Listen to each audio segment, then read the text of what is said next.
బాపట్ల జిల్లా అద్దంకి నియోజకవర్గం పరిధిలో కొరిసెపాడు హైవేపై జరిగిన దారి దోపిడీలో దర్యాప్తు వేగవంతం చేశారు. దానికి సంబంధించిన విషయాలను ఎస్ఐ మహమ్మద్ రఫీ తెలియజేశారు. గుంటూరు నుంచి స్వరూప్ అనే బంగారు వ్యాపారి బంగారం కొనుగోలు చేసేందుకు లారీలో చెన్నై వెళ్తుండగా హైవేపై వచ్చేసరికి గుర్తు తెలియని వ్యక్తులు లారీని అడ్డగించారు. ఇక తర్వాత అతని కారులో ఎక్కించుకొని తిమ్మనపాలెం వెళ్లిన తర్వాత అతని వద్ద ఉన్న డబ్బును తీసుకున్నట్లు బాధితులు తెలిపారని అన్నారు. ఇక తిరిగి అతన్ని హైవే వద్ద వదిలిపెట్టి వెళ్లిపోయినట్లుగా బాధితులు తెలియజేశారు. ఈ ఘటన గురించి బాధితులు స్వరూప్ ఇచ్చిన ఫిర్యాదు మేరకు కేసు నమోదు చేసుకుని వేగవంతం దర్యాప్తు చేస్తున్నట్లు ఎస్ఐ తెలిపారు.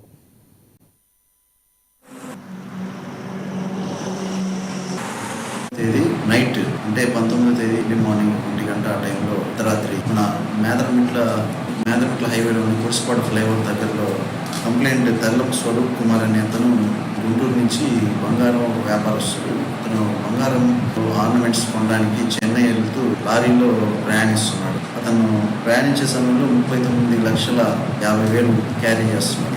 అదే ఆ 1 గంట ఆ సమయంలో మన మేదరమిట్లలో అతని కారులో గుర్తు తెలియని వ్యక్తులు అడ్డగించి అతని కారులో ఎక్కించుకొని డబ్బులు మొబైల్ లాక్కొని అతన్ని మళ్ళీ కొరిసెపాడు ఫ్లైఓవర్ ఇటు పక్క ఆపోజిట్లో అతన్ని డ్రాప్ చేసి వెళ్ళిపోయారని చెప్పేసి కంప్లైంట్ ఇవ్వడం. ఈ కేసు మేము కేసు నమోదు చేసి దర్యాప్తు చేస్తున్నాం. దీంట్లో సిఐ గారు, ఎస్పీ గారి ఆదేశాలు ఈ దర్యాప్తు జరుగుతుంది.